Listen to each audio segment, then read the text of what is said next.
What is up everyone, and welcome to some more F1 23 My Team Career Mode. We are here for round number 6 of season 5 of our Jaguar racing career, and our season has not got off to the best of starts so far. We have had a couple of P10s, a P5 and a P3, and then we had a P12 as well. So yeah, we currently sit, I think, about 10th or 11th in the championship as things stand, and I'm going to need a big recovery here, a bit of a return to form compared to how I was doing in season 4 if I want basically any chance of getting involved in this championship fight. We currently sit about almost 40 points down on Lando Norris, the championship leader, after just 5 races. Things are not looking anywhere near as competitive as we were looking last season. But Imola, it's a track I like. It's a track that I have done well at in the past, and I'm hoping that we will be able to provide a bit more of a competitive drive today compared to previous races. Having a look at the progress history, you can see not much progress being made by really any team anymore. AlphaTauri still kind of working their way up, comfortably the worst team on the grid at the moment, and then Williams and Alfa Romeo a little bit further behind most of the other cars. Alpine and Haas kind of a little bit behind everyone else, but not super behind. Putting in a new gearbox because the old one's quite worn out, and then here are the standings. You can see we're down in 11th. Jack Doohan, my teammate, all the way up in 4th on 55 points. He's doing quite well for himself so far, and we will see if he can continue to perform quite well for us. I was thinking about doing an upgrade, but this is the one I want actually. Sponsor relations will improve our acclaim rate even faster, means that our team acclaim will continue to go up quickly, means we'll make more money more quickly, which is always nice because it means that we'll be able to afford more bright new shiny things. Facility upgrades, not that they're particularly relevant anymore. We basically have everything we need to be a fully functioning Formula 1 team now, but it can't hurt in case there's a regulation change or something like that, which I reckon the potential is there for there to be one this season. And now here's something interesting. It looks like it's going to rain in qualifying, which could potentially put a bit of a spanner in the works. No rain expected for the race, but the rain chance was actually about 50%, so I would say it's completely improbable that it would happen. Certainly it seems that they believe it's going to stay dry, but if it does rain during the race, I don't think that would be completely unexpected. But we do have a number of sessions that we have to get through first, starting with first practice, which is the one that I always drive myself. And well, I wasn't feeling particularly consistent around here, but I certainly came away from this session with a lot better of a feeling than I came away from Azerbaijan's practice session feeling, as we finished P5 in the session. Did do a quali pace run, wasn't my strongest run, but I definitely felt like I could have gone a bit faster there. Jack Doohan, meanwhile, P2 on the mediums, fastest of the medium compound runners, bodes pretty well for him, and yeah, we're hoping that we can get him through into Q3, and hopefully we can be there as well to challenge for at least sort of a top 5 qualifying position, if nothing more, as we make our way into qualifying. Now there I am adjusting some final setup tweaks and those kinds of things, and now we are going to be out for our first flying lap on a set of soft compound tyres as we round the Ravazzas and make our way onto the main straight. What time will this be? Will we be into the 112s? No, it is a 113.1 to kick things off. And yeah, we are going to have to probably do a little bit better than that, I would say, if we want to make our way through into Q2. So here we go again on our second flying lap on another fresh set of soft compound tyres. We actually would have just about made it through on the previous run in 15th, but it's always nice to improve just to absolutely solidify your chances. It's a 112.5 as we cross the line this time. It's a much better run, and that puts us P9. So if we can do that kind of run again in Q2, we should be able to make it through to Q3 without too much of a hitch. Jack Doohan P5 there, Lando Norris going fastest, heading home a Mercedes 1-2 in Q1, but we will see what kind of performance they can deliver in Q2 and Q3. Meanwhile, it is Ocon, Joe, Fittipaldi, De Vries, Sargent and Stroll out. So yeah, perhaps a little bit of a surprise seeing 3 of the bottom 4 teams making it through with at least one driver into Q2. Lawson, Tsunoda and Hulkenberg all making it through, and Ocon in the Alpine actually being eliminated there. A little bit of a surprise, not too dramatic, but Alpine are a little bit better in this career than they are in the real life Formula 1 at the moment. Certainly it was a disappointing Bahrain Grand Prix for them. Now on a used set of soft compound tyres, I could only muster a 113.6, but I knew there was a lot more pace out there, so I was thinking to myself, okay, well, hopefully on my fresh soft compound tyres I should be able to do a better run. But unfortunately it started to rain, and that meant that we were out of qualifying in P15. So yeah, very disappointing. Jack Doohan out as well, only a couple hundredths of a second off of Dennis Hauger, and me and him join Hulkenberg, Tsunoda, Sainz and Magnussen in the drop zone. We are all out of qualifying, and that is immensely frustrating, because it means that yeah, I can't contend for a top 5 qualifying position here, and we're going to have to get it all done on race day now if we want any chance of doing basically anything here. But we will see what we can do now as we make our way into the Imola Grand Prix. Hello there and welcome back to Imola, home circuit of the Scuderia Ferrari. We expect to see a lot of local supporters in red today. They've all turned out for what we have every expectation will be a sensational event here at the Emilia-Romagna Grand Prix. Unlike most Formula One tracks, Imola is driven anti-clockwise and offers our drivers today just over 3 miles of glistening wet tarmac to negotiate. It's made up of a roughly equal split of 9 right-hand turns and 10 left-hand. Watch the drivers on the way into turn 16. Managing their speed there will be crucial, with the rain only adding to the difficulty of that downhill braking section, which then, of course, leads them into the track's longest straight, though no DRS there today, of course. It's time to take a look at our starting grid for today's race. Max Verstappen put in a fantastic lap yesterday, and he'll start from pole position, just ahead of George Russell, who starts this event from P2. Looking down the rest of the grid, we have Norris, Oscar Piastri, Perez, Leclerc, Albon, Hauger, Liam Lawson, Doohan, Hulkenberg, Tsunoda, Sainz, Robinson, Magnussen, Ocon, Joe, Fittipaldi, Gasly, Sargent, Stroll, and Nick de Vries rounds off the grid. And now it's time to head down to the track. Anthony Davidson, thanks for joining me again for the Grand Prix. Can we begin by having a chat about Charles Leclerc? And we welcome Anthony Davidson to the commentary box once again. And this driver had a great win last time out. Can they carry that momentum into this one? There are never any guarantees in this business, but certainly the performance last time out would have boosted their confidence coming into this one. Okay, we've got that relief of having points on the board finally, so let's keep that form up and get another top 10 finish today, please. Well, I certainly want to aim for a top 10 finish here. However, starting in P14 after somebody has been given a grid penalty here may be easier said than done. So, yeah, I will certainly be targeting that, but we're going to need to get a good start, good run down to turn 1, and hopefully make lots of overtakes throughout the race. It's going to be very, very difficult in these tricky intermediate conditions. Now, I did say there was a chance of rain during the race, 50%. They did reckon it might happen, and well, it seems that is in fact the case here. So, making things a little bit more difficult. Those of you who are regular viewers of my my league race videos, and those of you who I race in the league with as well, will know that when it comes to league racing, I'm something of a rainmeister, and do tend to get myself into pretty good positions when it's raining. But unfortunately, that same fortune does not quite carry over to wet racing in career mode, because it is a little bit more difficult to come up against the AI in the wet. But we will see what we can do as the lights come on and the lights go out. And we've had a really quite poor getaway by our standards here, actually. Carlos Sainz getting away much better than me, and looks like we're going to be staying P14 for the time being.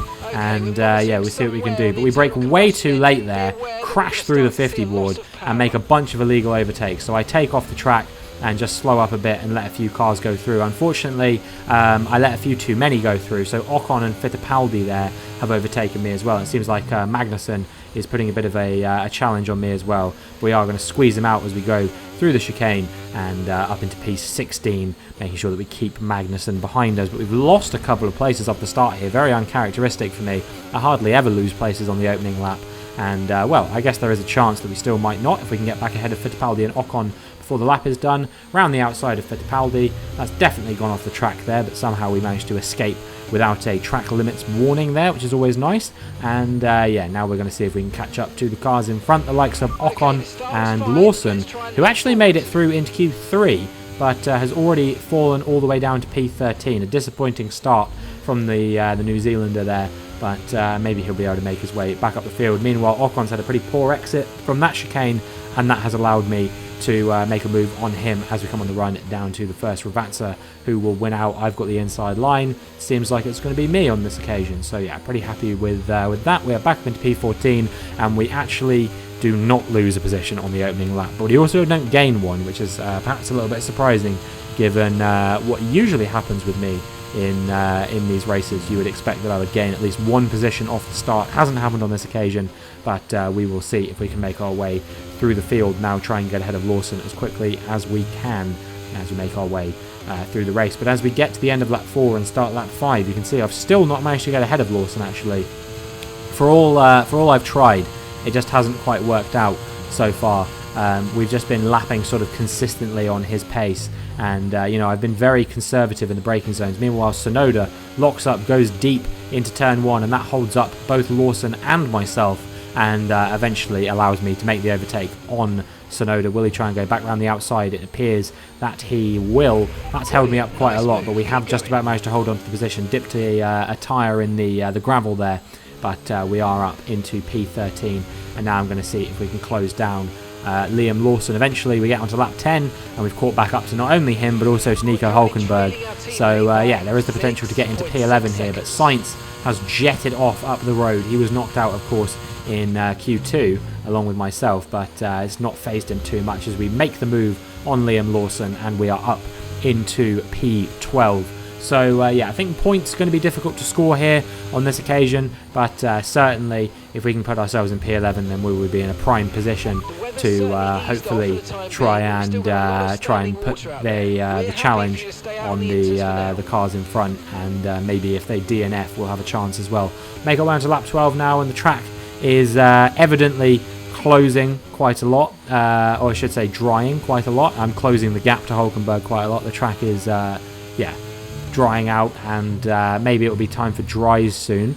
Pit window not a million miles away. Lap 16 I think is when most cars will be coming in, so maybe if we can time things right, we can go straight on to dries, but obviously I imagine all the other cars will be doing that as well. Just about make the chicane as we're overtaking Hulkenberg there, and we are up now into P11, and the gap to Sainz in front is 6 seconds, so we're going to need to put in a pretty inspired performance if we want to catch up to him now, I reckon, as he's going to be very fast on that intermediate compound tyre compared to myself doing as well. You would have to imagine is going to have pretty good pace.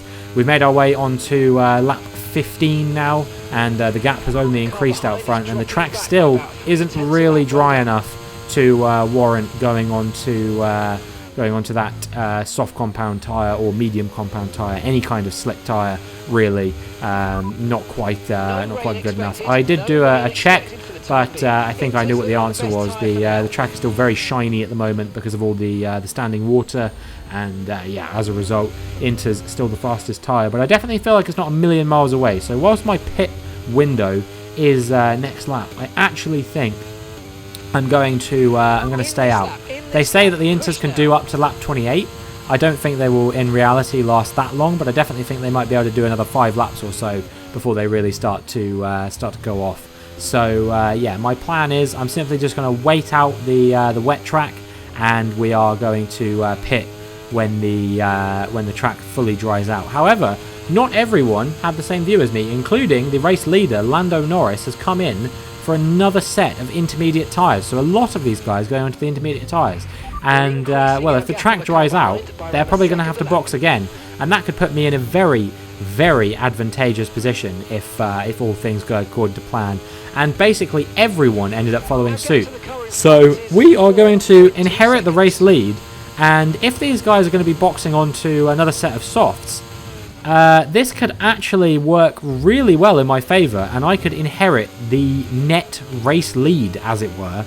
Eventually, Norris does, of course, catch up to me because he is on much fresher intermediate tyres, and he's just quite fast to begin with. So we do another check, and, well, you're about to see, still, it's not time for dries. Lap 19, the track is visibly drier than it was a few laps ago, but still not dry enough as Lando Norris makes his way up into P1, and we are booted down into P2.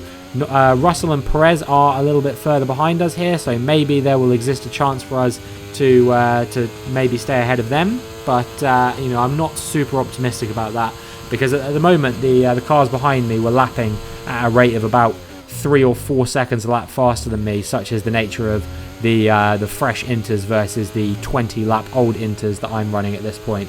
So yeah, we make our way onto lap 22 now, and you can see that Russell is all over the back of us, and it seems that he is going to make the overtake up into P2, and we're going to be booted down to the final spot on the podium. But still, given where we were running before, P11, this is a very, very good position to find ourselves in.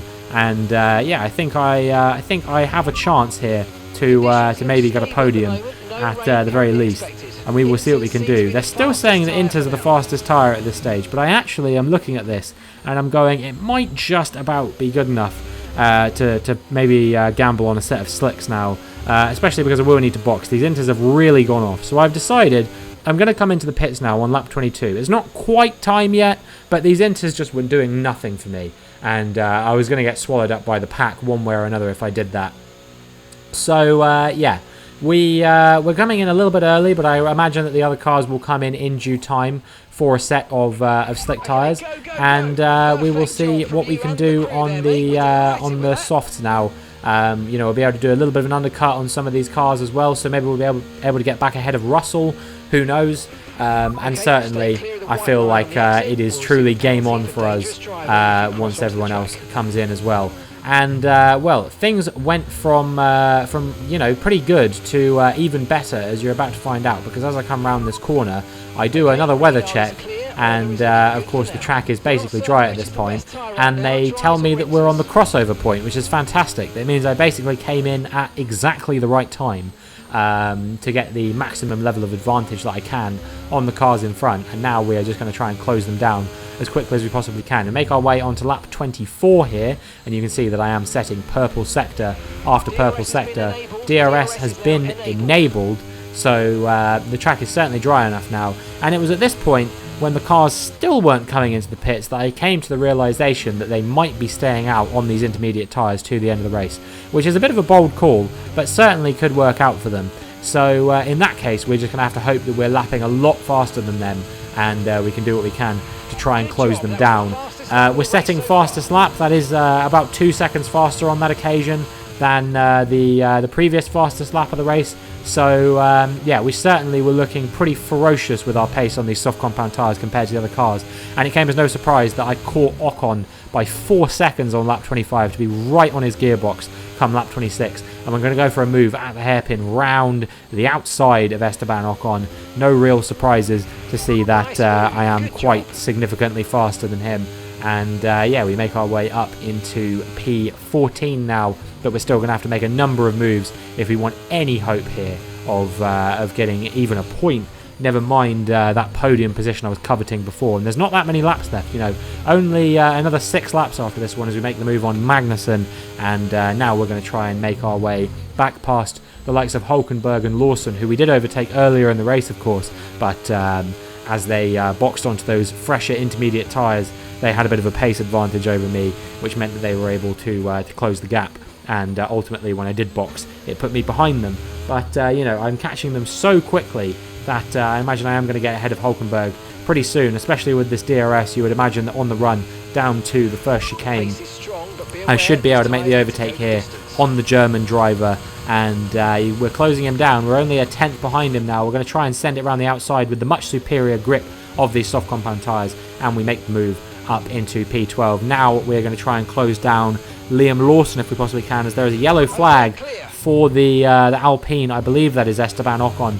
That yellow flag came out for. Not sure what happened with him, whether he got into a spin or something like that, but now he's plummeting down the order, and yeah, we don't have to worry about that too much. The only thing I was slightly concerned about is that there might be a safety car, although actually that would have played into our hands quite nicely if there was a safety car. As things stand, Ocon did manage to keep going. We got ahead of Lawson, and unfortunately nothing else really happened as a result of that. We were just banging in fastest lap after fastest lap at the moment. 1:16.1 for us here now, and certainly if I can get myself into the points, I will be getting a bonus point for fastest lap as the only driver on these slick tyres.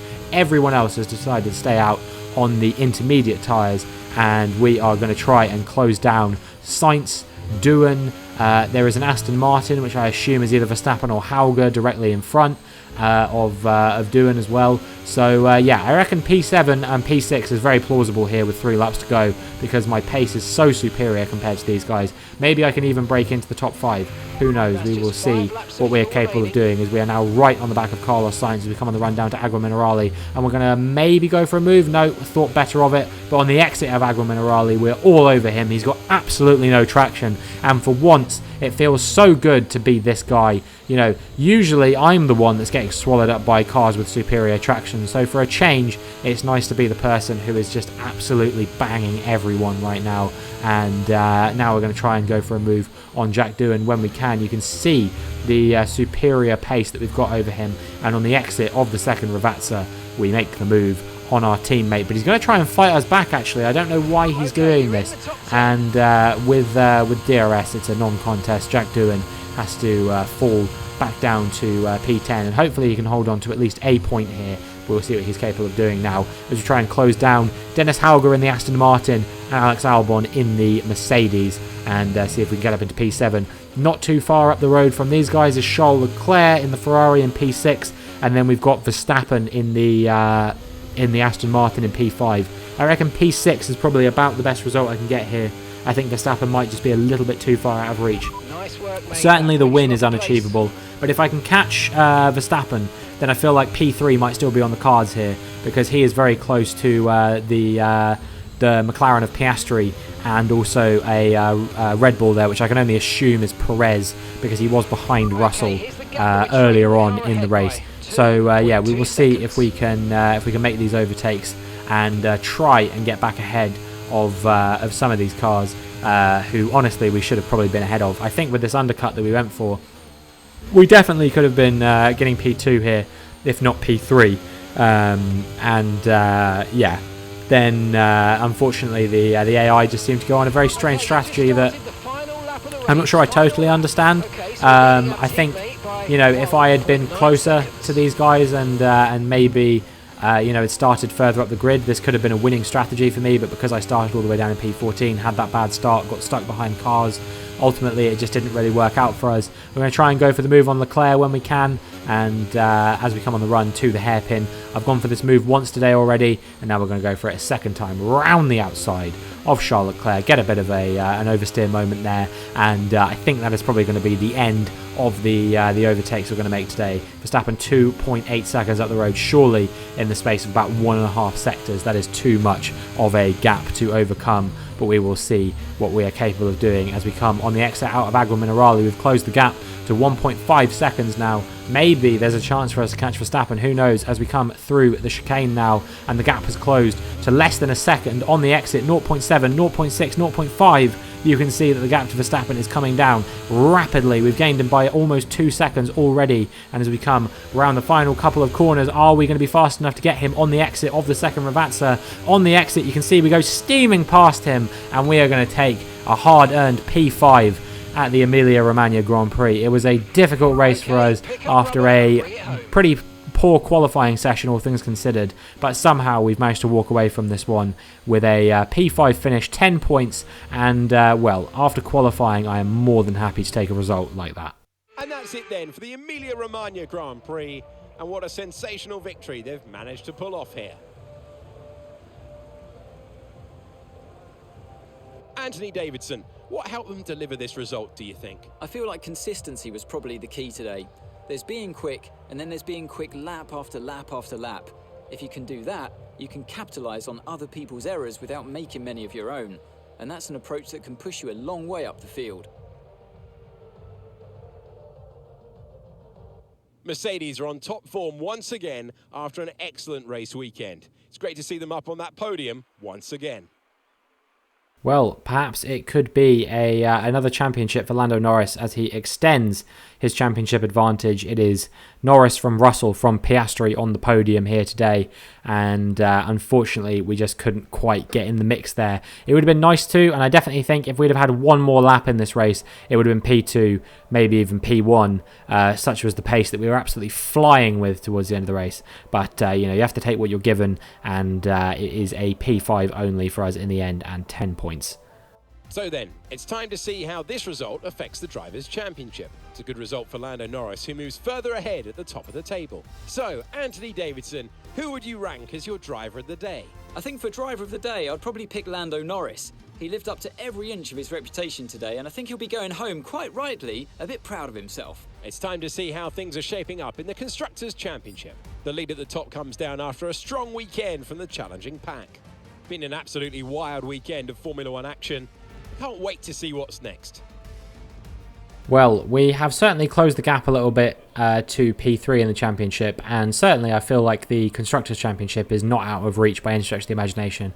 If Doohan can start delivering a few more consistently strong performances, and I can finally find myself in a bit of a stronger position as well, then maybe we could be good. Definitely there was potential here. I think if I'd have made it through into Q3 and the race had panned out the same way, I probably would have won it. But you know, such was the unfortunate situation I found myself in qualifying. That's why it's important to put in a good banker. I put in a really bad banker lap, and ultimately that was the difference between me making it through into Q2 and Q3, I should say. So yeah, you know, I could have easily probably done a 112.9, which was the cutoff to make it through to Q3. Even on a used set of tyres, I don't think that was unachievable. So yeah, very, very frustrating that didn't materialise for us in the end. I've only really got myself to blame. The pace just wasn't strong enough here. I feel like if I had been in a good position, I would have been able to maintain that good position I was in. But yeah, I just couldn't make it work today.